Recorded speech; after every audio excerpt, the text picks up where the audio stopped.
सीने के स्याही से जो लिखते हैं अपने इरादे को, उनके मोहब्बत के पन्ने कभी कोरे नहीं हुआ करते। हम हुए हैं जिक्र के देखे खदी तो हरमोन संकल्पा राजू। ए जब से जान ली हनी पिया मान ली हनी, संगे जिंदगी बिताइब हम तो ठान ली हनी। बाबू बोलो न तोहर का विचार है। I love you Raju. एगो हमर दिल दिल दिल ए जान होई तीनों तहार। बेटी की खुशी में हमारे परिवार का खुशी है, और ओकर खुशी से कोई खेलस तब हम ओके बख्शब ना।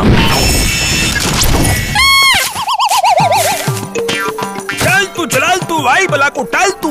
अरे भांजी ये केकरा से प्यार करता है?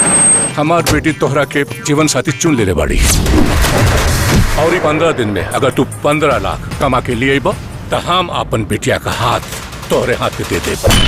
कुछ कर गुजर ऐसा कि दुनिया तमाम हो जाए, आशिकों के जुबा पे तेरा भी नाम हो जाए।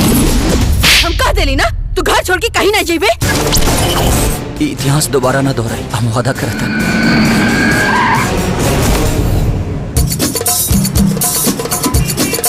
Hi baby, I miss you. तोहरा से दूर होके कबले रहा जी, चल गईला छोड़ के तू हमके आराम जी। पानी पिया बुआ सरकी रहनी तब बुझे हम याद करतानी। पैसे कमाने हैं ना? हाँ। तुम्हारा काम है मुझे खुश करना, मैं तुम्हें माला माल कर दूंगी। वो भिखारी का औलाद 6 महीना तक 6 साल के बाद भी दुबई से वापस न लौटी। तो दिल्ली लेके मेरा ये दिल्ली ले लो ले लो। मैं पबजी की गेम बन गई हूँ, राजा जी आके खेलो।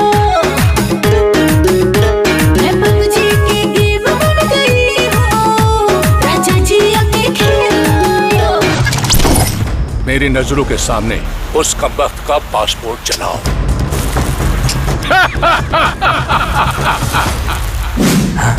शर्त पर सत्ता और सरकार चलेला, लेकिन प्यार दिल से होला।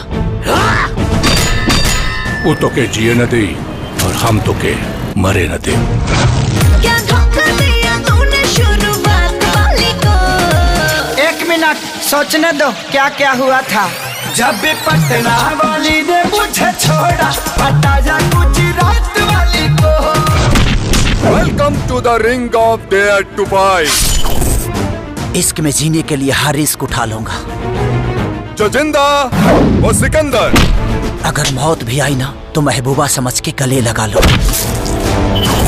कसम है तेरे इंतजार का, इत्बार तेरा टूटने नहीं दूंगा। रिश्ता अपना जन्म जन्म का है, साथ तेरा छूटने नहीं दूंगा।